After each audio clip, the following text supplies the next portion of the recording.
Dan kita akan juga membahas tentang siapa-siapa orang-orang yang mendapatkan keutamaan di mana selama hidupnya Allah Subhanahu wa taala akan terus menyertainya atau akan senantiasa bersama dengan dia, pembimbing hidupnya. Ma'asyiral muslimin wal muslimat rahimani wa rahimakumullah. Kenapa kita sangat berhajat kepada pembahasan ini? Karena setiap kita pasti menginginkan Allah Subhanahu wa taala menjaga kita, melindungi kita, menolong kita, memberikan semua hajat-hajat kita, memberikan taufik dan hidayah kepada kita. Itulah keinginan kita di dunia. Dan orang-orang yang ditinggalkan Allah Subhanahu wa taala, maka kehidupan mereka akan bahaya, karena jauh daripada inayah ataupun taufik dari Allah Subhanahu wa taala. Tapi orang-orang yang Allah Subhanahu wa taala bersama mereka, maka mereka akan mendapatkan keutamaan yang besar.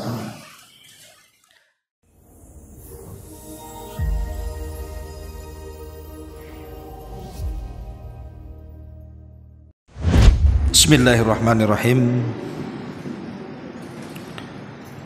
Assalamualaikum warahmatullahi wabarakatuh. Waalaikumsalam warahmatullahi wabarakatuh. Alhamdulillah wassalatu wassalamu ala Rasulillah wa ala alihi wa sahbihi wa mawalah wa la hawla wa la quwata illa billahi wa ba'du. Alhamdulillah, segala puja dan puji hanya milik Allah Subhanahu wa taala. Salawat dan juga salam kita hadiahkan kepada Rasul kita Nabi besar Muhammad sallallahu alaihi wa ala alihi wasallam. Tema di pagi menjelang siang ini kita akan membahas tentang ma'iyatullah, kebersamaan Allah Subhanahu wa taala dengan hambanya.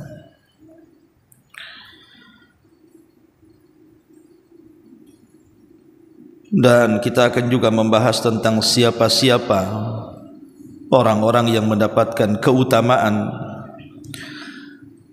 di mana selama hidupnya Allah Subhanahu wa taala akan terus menyertainya atau akan senantiasa bersama dengan dia, pembimbing hidupnya. Ma'asyiral muslimin wal muslimat rahimani wa rahimakumullah. Kenapa kita sangat berhajat kepada pembahasan ini? Karena setiap kita pasti menginginkan Allah Subhanahu wa taala menjaga kita, melindungi kita, menolong kita, memberikan semua hajat-hajat kita, memberikan taufik dan hidayah kepada kita. Itulah keinginan kita di dunia.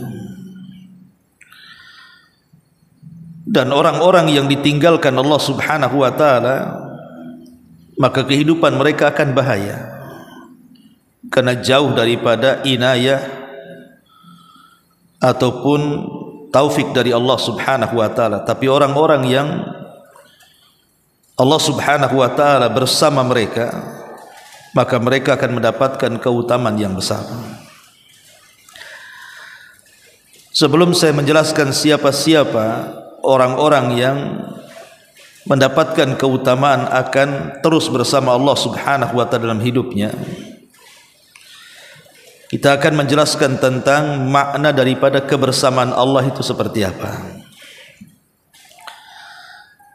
Ma'asyiral muslimin wal muslimat rahimani wa rahimakumullah. Para ulama menjelaskan bahwa ketika membagi tentang masalah ma'iyatullah, kebersamaan Allah dengan hambanya, itu ada 3 macam. Pertama,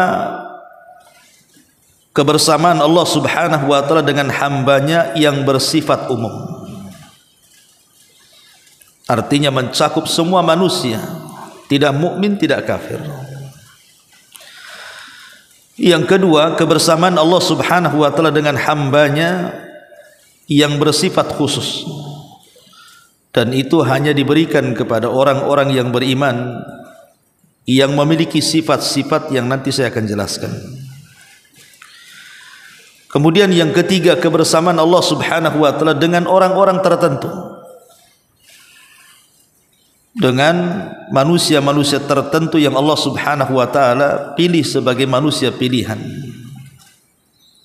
Inilah yang disepakati tentang pembagian ma'iyatullah, kebersamaan Allah dengan hambanya.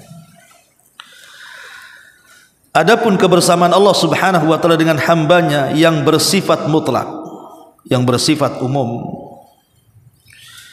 itu sebagaimana firman Allah Subhanahu wa taala di beberapa ayat dalam Al-Quran, salah satunya surah Al-Mujadilah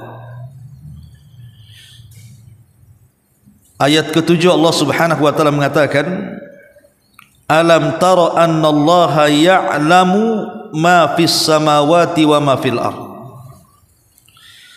ma yakunu min najwa thalathatin illa huwa rabi'uhum wala khamsatin illa huwa sadisuhum wala adna min dhalika wala akthara illa huwa ma'ahum aynama kanu thumma yunabbi'uhum bima 'amilu yaumal qiyamah innallaha bikulli syai'in alim.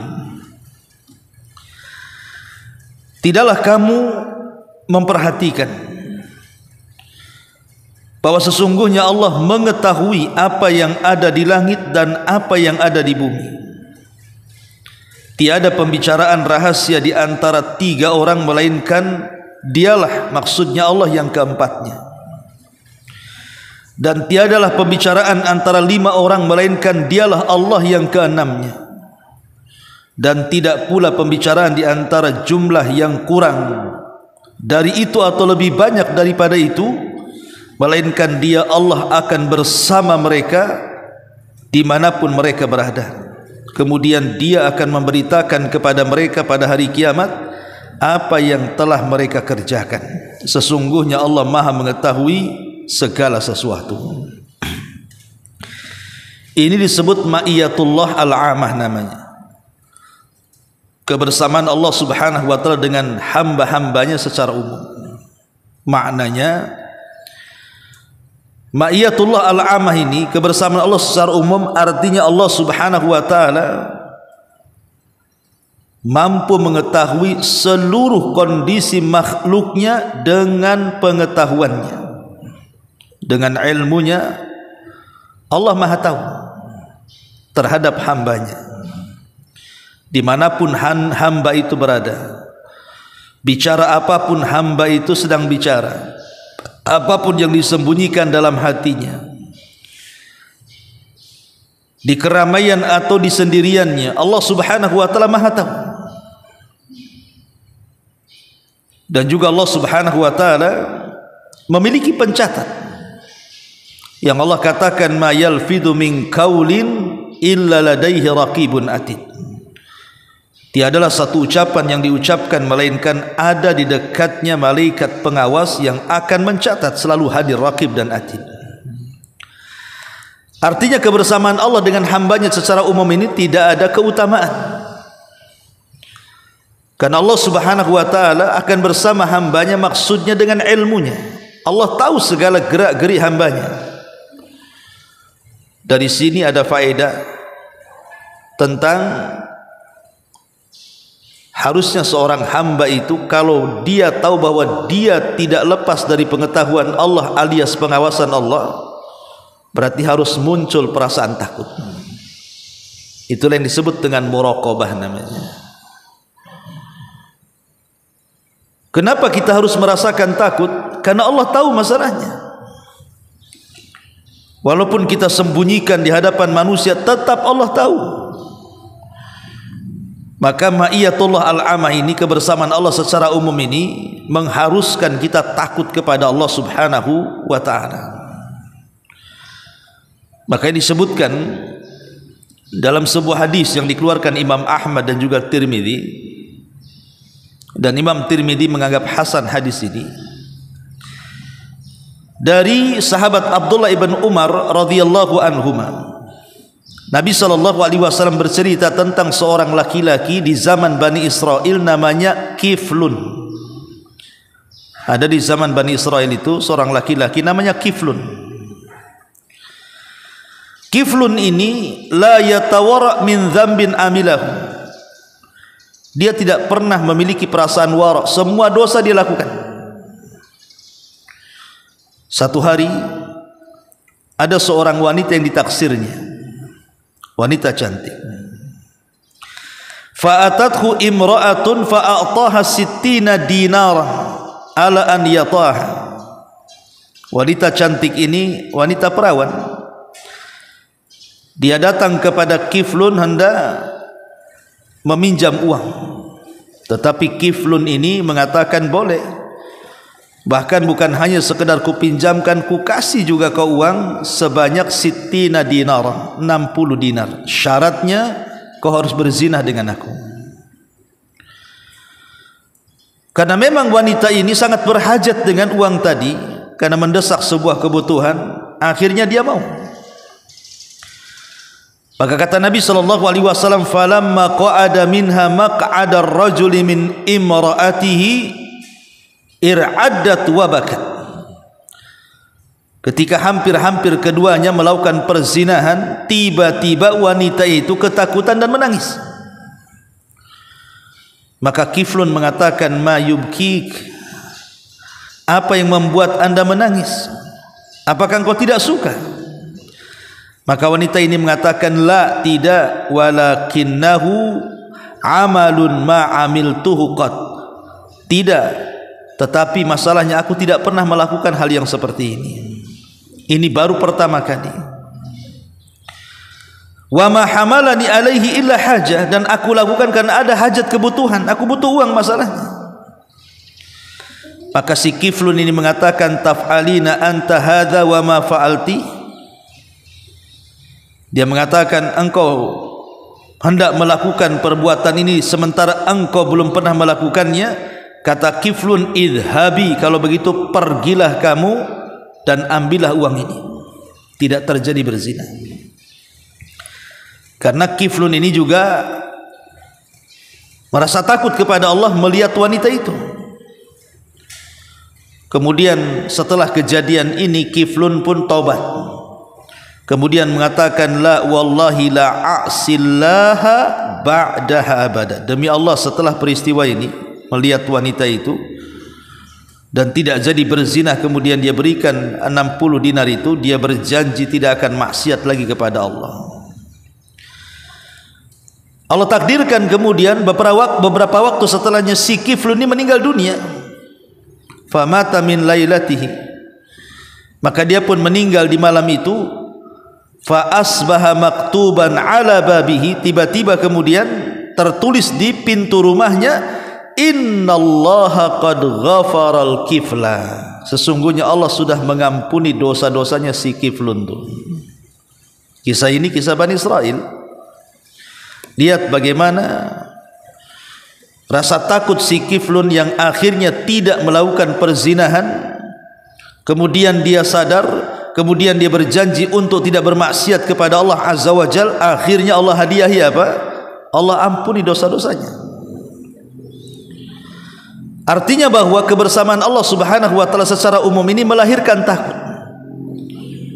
Ini yang pertama. Kemudian yang kedua disebut dengan ma'iyatullah al-khassah namanya. Kebersamaan Allah Subhanahu wa taala secara khusus. Lah kebersamaan Allah Subhanahu wa taala dalam arti secara khusus ini tidak bisa diberikan kepada siapapun kecuali kepada orang-orang yang beriman. Karena kebersamaan Allah secara khusus ini melazimkan Allah Subhanahu wa taala akan menolongnya, akan membantunya, akan mengijabah doa-doanya, akan memberikan taufik dan juga hidayah kepadanya. Apapun yang dihajatkannya Allah Subhanahu wa taala akan memberikannya, dan inilah yang kita cari. kebersamaan Allah dengan kita secara khusus untuk orang-orang yang beriman. Sebab kelazimannya Allah akan jaga kita. Siapa yang tidak ingin dijaga Allah? Siapa yang tidak ingin dipelihara Allah? Siapa yang tidak ingin keinginannya diijabah Allah? Siapa yang tidak ingin diberikan taufik dan hidayah oleh Allah Azza wa Jalla? Semua orang ingin mendapatkan perlindungan, penjagaan, taufik, hidayah dan seterusnya. Ini yang kedua yang nanti kita akan bahas panjang lebar. Dan yang ketiga, kebersamaan Allah kepada orang-orang yang khusus dari orang-orang pilihan Allah Subhanahu wa taala. Seperti ketika Allah Subhanahu wa taala menceritakan tentang kisah Nabi Musa dan Harun. Apa kata Allah Subhanahu wa taala? La takhafa innani ma'akuma asma wa ara. Sesungguhnya aku bersama kalian wahai Musa dan Harun, jangan takut. Aku mendengar dan melihat kalian, katanya. Ini kebersamaan Allah khusus. Allah bersama Musa dan Harun. Padahal mereka di tengah-tengah Fir'aun. Mereka di tengah-tengah orang-orang yang jahat dari pasukan-pasukan Fir'aun. Tapi Allah mengatakan, jangan takut, aku bersama kalian berdua. Begitu juga Nabi SAW ketika bersama Abu Bakar Siddiq radhiyallahu anhu. Idhuma fil ghar, gimana ayatnya itu? Ketika Nabi SAW mengatakan kepada Abu Bakar, la tahzan innallaha ma'ana, jangan sedih wahai Abu Bakar, karena Allah bersama kita. Dan inilah keutamaan Abu Bakar radhiyallahu anhu selain Nabi yang mendapatkan keutamaan di mana Allah Subhanahu wa taala akan menyertai hidupnya sepanjang hayatnya. Karena Allah yang mengatakan di dalam surah At-Taubah dan juga Rasul mengatakan la tahzan innallaha ma'ana, jangan takut, Allah bersama kita. Taib. Yang kita ingin bahas adalah siapa orang-orang yang beriman yang mereka akan mendapatkan keutamaan kebersamaan Allah Subhanahu wa taala secara khusus. Siapa mereka? Apakah kita termasuk dari orang-orang yang mendapatkan kebersamaan Allah secara khusus? Karena keutamanya besar, Bu. Kalau kita mendapatkan kebersamaan Allah secara khusus, maka tadi saya katakan kita akan ditolong, kita akan dijaga, semua hajat kita akan dipenuhi, kita akan diberikan taufik dan hidayah, dan begitu seterusnya. Ma'asyiral muslimat yang dimuliakan Allah Subhanahu wa taala, yang pertama, orang-orang yang senantiasa memperbaharui keimanan mereka. Karena iman itulah yang menjadikan Allah Subhanahu wa taala bersama kita. Allah katakan dalam surah Al-Anfal ayat 19, wa annallaha ma'al mu'minin. Dan sesungguhnya Allah akan bersama orang-orang yang beriman. Siapa orang-orang yang beriman ini? Ya orang-orang yang terus memperbaharui keimanan mereka.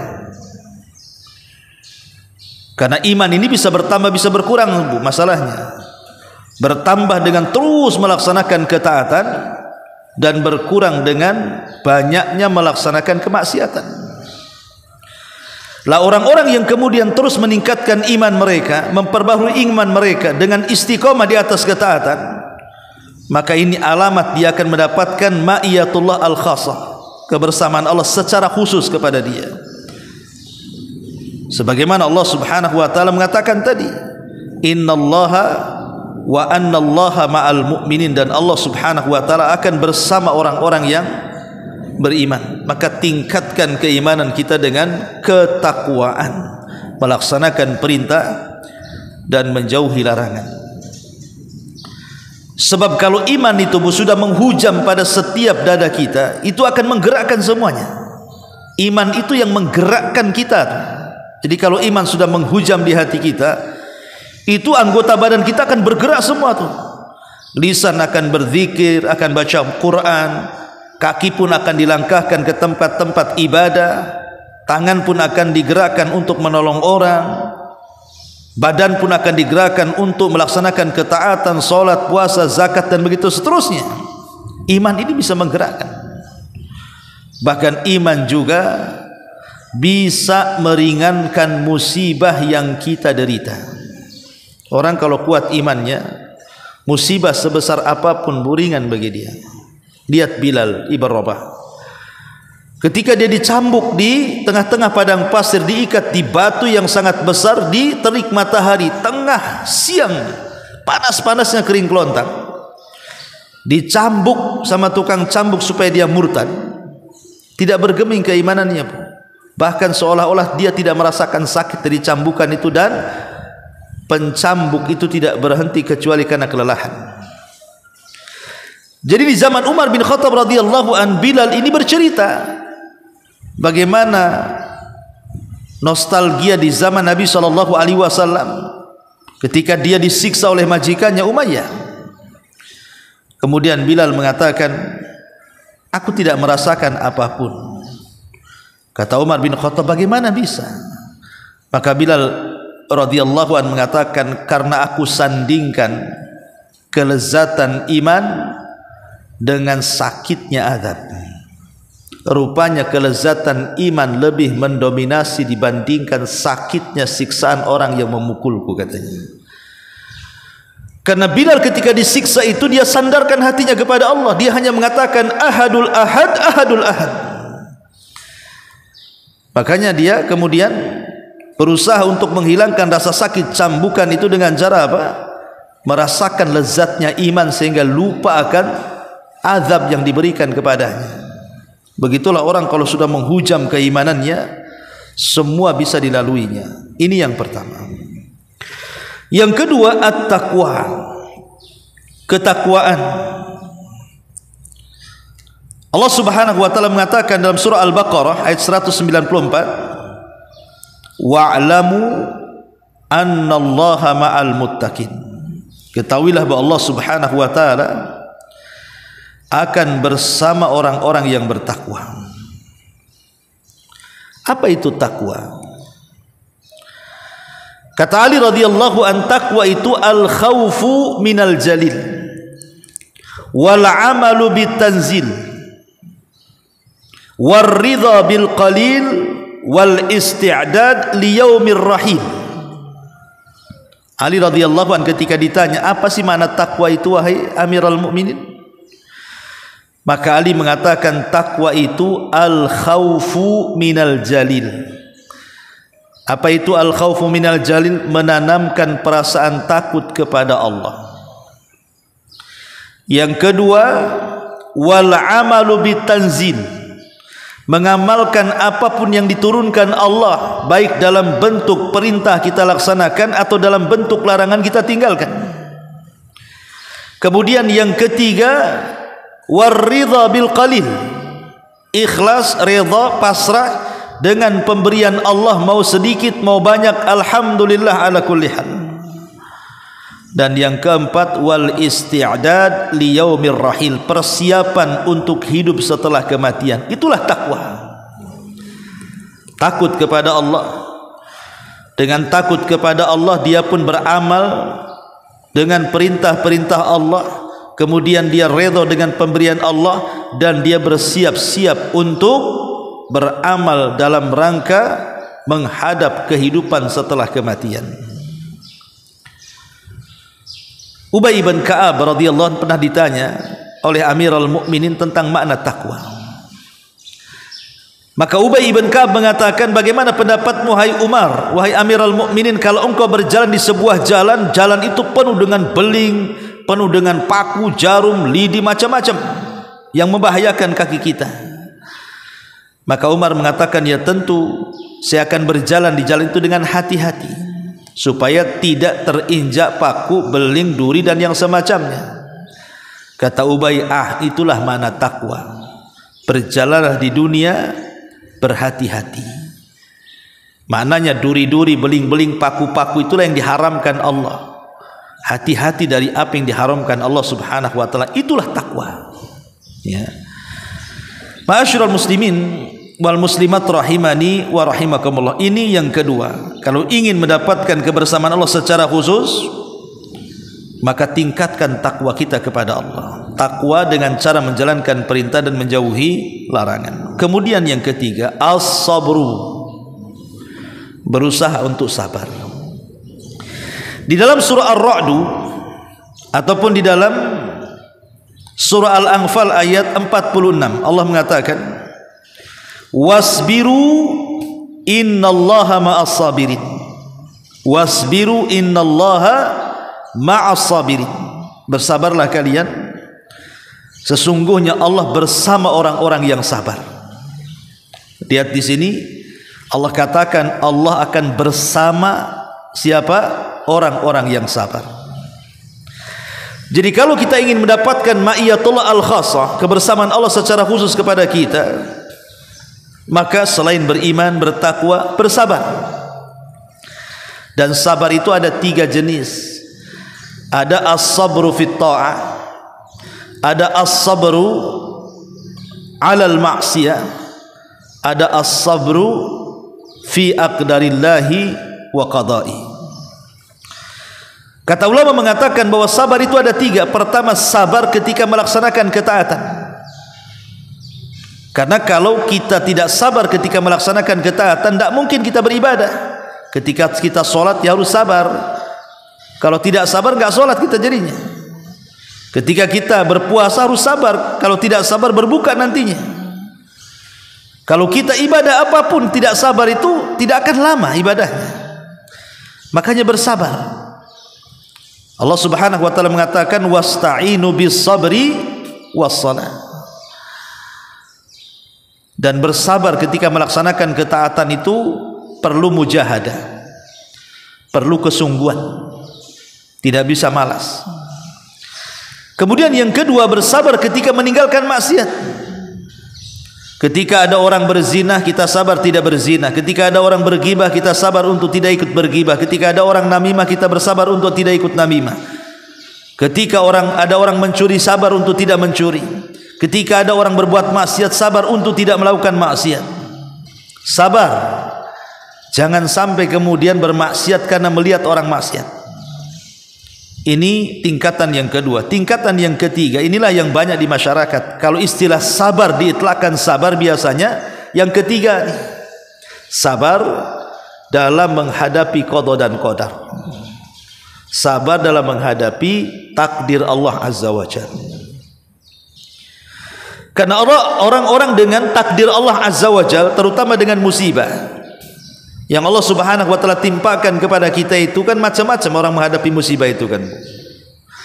Ada orang menghadapi musibah itu dia bisa sabar. Bisa sabar, bisa ikhlas, bisa redha, bisa bersyukur, maka inilah setinggi-tingginya tingkatan kesabaran dalam menghadapi musibah. Kalau dia bisa sabar, bisa ikhlas, bisa redha, dan bisa bersyukur, maka ini setinggi-tingginya kesabaran ketika menghadapi musibah. Karena ada kelompok yang kedua, dia bisa sabar bu, dia bisa sabar, tapi dia belum tentu redha. Sabar tapi belum tentu redha. Jadi ketika ditimpa musibah itu memang lisannya diam-diam saja. Sabar, dia berusaha untuk sabar, tidak ngomong macam-macam. Ya, tapi sebenarnya tidak redha. Bukti tidak redhonya itu kalau seandainya kemudian suruh cerita pula dia musibahnya.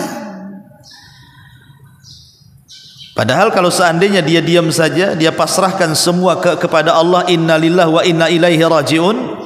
Allahumma jurni fi musibati, Allah berikan pahala kepada musibah yang menimpaku.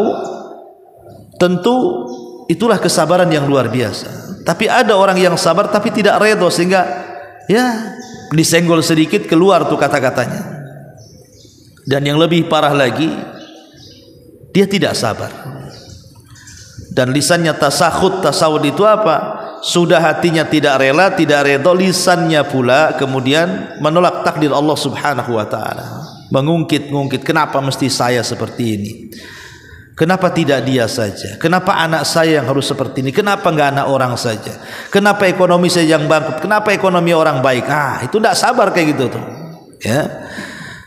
Maka ini kalau ingin mendapatkan ma'iyatullah, kebersamaan Allah secara khusus, maka latihlah kesabaran. Karena memang sabar itu perlu dilatih. Sabar itu kalimat enteng di lisan tapi agak sulit dalam perbuatan. Ini yang ketiga, bersabar. Ya. Di zaman Nabi SAW, Rasul pernah lewat di kuburan. Ada seorang wanita menangis di kuburan sejadi-jadinya gara-gara anaknya meninggal. Jadi Nabi SAW menasihati kepada wanita ini, ya umma ittaqillah, wahai ibu, bertakwa kau kepada Allah, janganlah seperti itu. Tiba-tiba wanita ini mengatakan, ilaika anni fa innaka lam tusib mithla musibati, katanya. Pergi kamu, katanya. Kamu kan enggak merasakan musibah yang aku rasakan, makanya kau bisa ngomong begitu. Wanita ini tidak sadar kalau yang nasihati itu Nabi, karena dia enggak sempat melihat masalahnya. Ya Nabi melihat mak-mak marah, ya pergilah. Diomeli sama ibu-ibu. Nabi pergi karena diomeli. Ya. Habis itu kemudian datang sahabat memberitahu, ada yang mengatakan Abu Bakar kepada wanita itu, kamu tahu enggak tadi yang ngomong siapa? Emang siapa yang ngomong? Itu Nabi yang ngomong tadi itu. Kaget dia, malu, akhirnya dikejarnya Nabi SAW sampai ke rumahnya. Rupanya dia tidak mendapatkan bawabah. Bawabah itu satpam, security. Tidak ada securitynya Nabi itu. Itu sekelas Nabi, bu, rumahnya enggak pakai security, bu. Kita aja di perumahan ada security-nya. Ya. Portal lagi. Kemudian wanita ini langsung masuk meminta maaf karena dia telah mengucapkan sesuatu yang tidak sopan kepada Nabi. Akhirnya Nabi SAW mengatakan kepada wanita ini, inna sabra fi sadmatil ula. Orang dikatakan sabar itu adalah ketika dia bisa sabar pada pukulan pertama ketika musibah itu turun. Itulah dikatakan sabar. Jadi katakan sabar itu kalau seandainya nih bu, Allah takdirkan di antara ibu-ibu kena musibah, hari itu kena musibah, hari itu ibu sabar, nah, itu dikatakan sabar namanya. Tapi kalau sudah 1 bulan ibu sabar, itu bukan sabar, kadong namanya. Kena kadong macam mana lagi kan itu ya. Itu bukan sabar. Sabar itu dikatakan sabar ketika awal musibah. Ada seseorang kehilangan orang yang dicintainya, langsung dia sabar, tidak mengucapkan sesuatu kecuali diridhai Allah saja.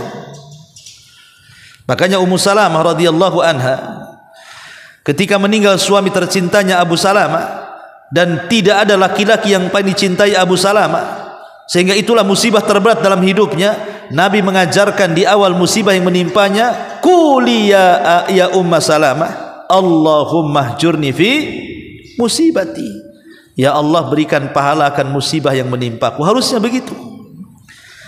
Jadi kalau awal terkena musibah, bu, pertama istirja, kita katakan inna lillahi wa inna ilaihi rajiun. Kemudian yang kedua kita katakan Allahumma hjurni fi musibati, ya Allah berikan pahala akan musibah yang menimpaku. Nah, begitu caranya. Kemudian berusaha menenangkan hati, berusaha menenangkan hati dan berzikir lisannya kepada Allah Azza wa Jalla. Ini yang ketiga. Kalau ingin mendapatkan kebersamaan Allah secara khusus, maka tingkatkan sabar kita. Kemudian yang keempat, kalau ingin mendapatkan kebersamaan Allah secara khusus adalah al-ihsan, merasa diawasi Allah. Allah Subhanahu wa taala berfirman dalam surah An-Nahl ayat 128, innallaha ma'al ladzina taqaw wal ladzina hum muhsinun. Sesungguhnya Allah Subhanahu wa taala akan bersama orang-orang yang bertakwa, dan Allah juga akan bersama orang-orang yang ihsan. Nabi SAW pernah ditanya oleh malaikat Jibril, ya Muhammad, akhbirni anil ihsan, ceritakan kepadaku apa itu ihsan, kata Jibril. Maka Nabi SAW menjawab, al-ihsan an ta'budallaha ka'annaka tarah fa illam takun tarahu fa innahu yarah.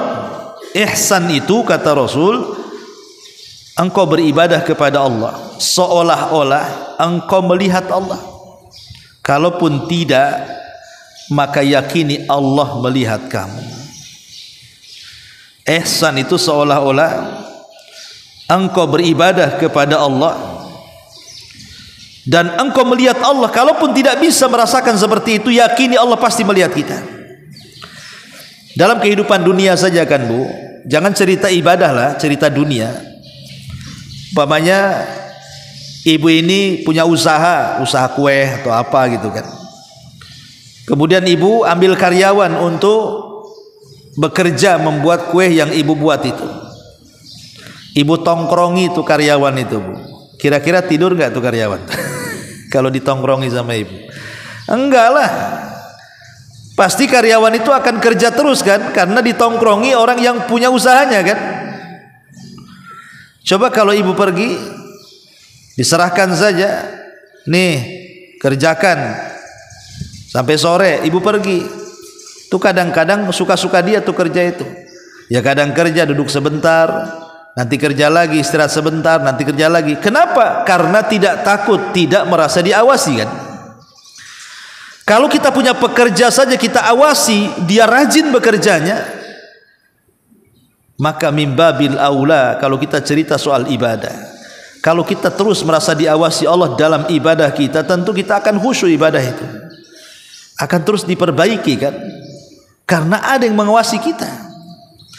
Cuman kadang-kadang karena kita ini lebih menghargai manusia dibandingkan Allah, kalau yang ngawasi manusia rajin, kalau yang ngawasi Allah pula tak rajin, itu masalahnya.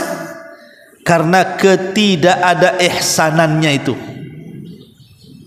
Coba kalau diawasi manusia, rajin, tukang-tukang bangunan tuh kalau sudah ada kepala tukangnya rajin dia. Kalau tukangnya sudah nggak ada, duduk rokok suka-suka dialah kan gitu ya. Itu masalahnya kan, sama manusia kok bisa takut dia. Dia bisa rajin dalam bekerja tuh. Giliran dia sholat, suka-suka dia sholatnya. Cepat-cepat dia sholat itu, wala yadhkurunallaha illa qalila, tidak berzikir kecuali sedikit. Kalau bisa suratnya pendek dipercepat, kilat khusus, ya. Atau bahkan sama sekali nggak sholat, karena naudzubillah. Itulah pentingnya ihsan ini, supaya ibadah kita ini terus lebih baik lagi karena merasa diawasi oleh Allah Subhanahu wa taala. Ada juga yang memaknai ihsan itu artinya berbuat baik. Jadi ihsan itu orang yang senantiasa berbuat baik. Bukan hanya kepada dirinya sendiri tetapi kepada orang lain. Makanya Nabi SAW mengatakan, ahabbun nas ilallah anfa'uhum linnas. Manusia yang paling dicintai di sisi Allah adalah manusia yang suka memberikan manfaat kepada manusia yang lainnya. Dan Nabi SAW mengatakan dalam sebuah hadis, wallahu fi aunil abdi ma kana al abdu fi auni akhi, dan Allah akan terus menolong hambanya selama hamba itu menolong saudaranya. Jadi dikatakan ihsan juga adalah orang yang ringan tangan, suka nolong orang. Kalau ada orang susah, datang dihibur hatinya. Terkadang dibantu mungkin oleh dia makanannya, minumannya, tenaganya, waktunya, dan begitu seterusnya. Itu juga disebut ihsan, ya. Ini yang keempat. Yang kelima,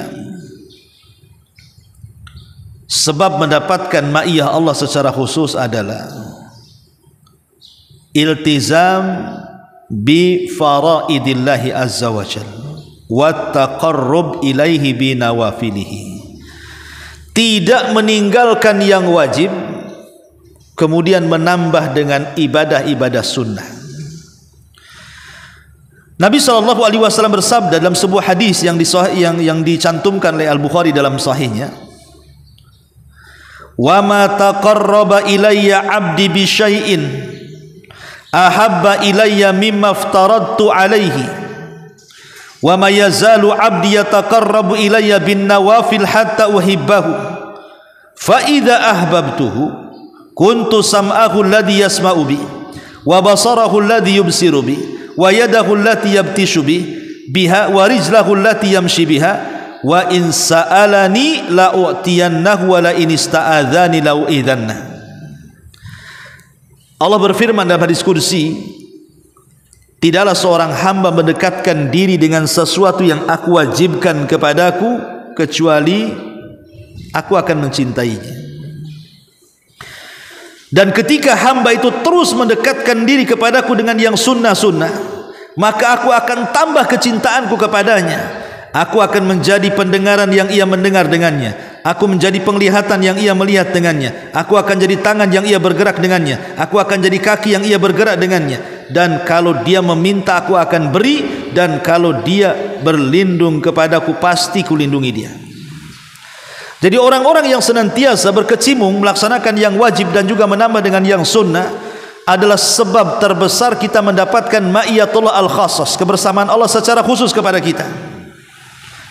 Dan sebagai balasannya adalah wa in sa'alani la u'tiyannahu wa la ista'adzani la u'idhannahu. Kalau dia meminta, pasti ku kasih pemberiannya. Kalau dia meminta perlindungan, pasti ku lindungi dia. Subhanallah. Ya, ini yang kelima dan yang terakhir, karena hujan juga ini udah mulai gelap, adalah memperbanyak zikir. Memperbanyak zikir kepada Allah Azza wa Jalla. Disebutkan dalam Sahihaini, di mana Allah Subhanahu wa taala berfirman dalam hadis kursi, ana inda dhanni abdi bi wa ana ma'ahu hina yadhkuruni. Fa in dzakarani fi nafsihi dzakartuhu fi nafsi wa in dzakarani fi mala'in dzakartuhu fi mala'in khairi minhu. Saya akan bersama prasangka hambaku, kata Allah, dan saya akan bersamanya ketika dia terus berzikir kepadaku.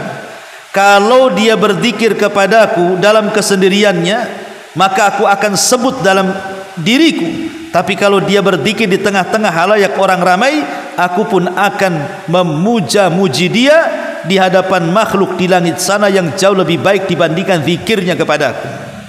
Lihat. Jadi kalau ibu ini zikir di keramaian, pamannya ibu lagi lagi duduk-duduk sama orang, atau lagi jalan, atau lagi duduk di halte bus, atau lagi dalam bus, atau dalam kereta, dalam pesawat, atau di pasar, pokoknya di tengah-tengah keramaian lah. Lisan ibu itu masih juga mengucapkan subhanallah, alhamdulillah, wa la ilaha illallah, Allahu akbar, pokoknya berzikir lisannya.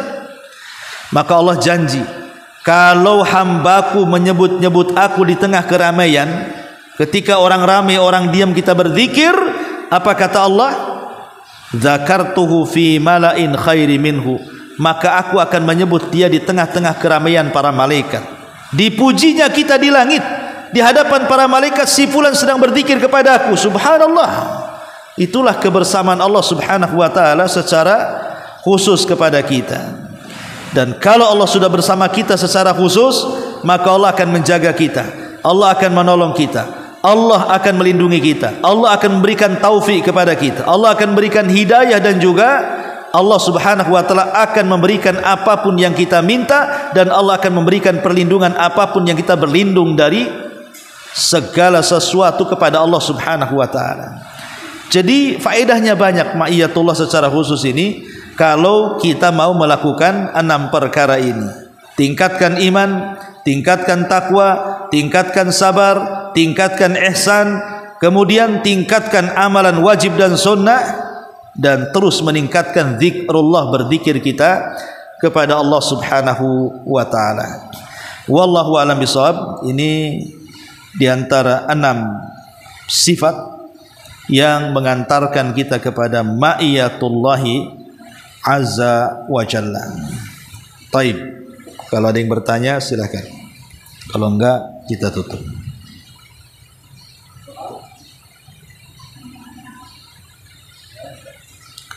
Enggak ada. Alhamdulillah, karena hujan kamu cepat-cepat balik kan. Subhanakallahumma bihamdika asyhadu an la ilaha illa anta astaghfiruka wa atubu ilaik. Allahu taala alam. Assalamualaikum warahmatullahi wabarakatuh.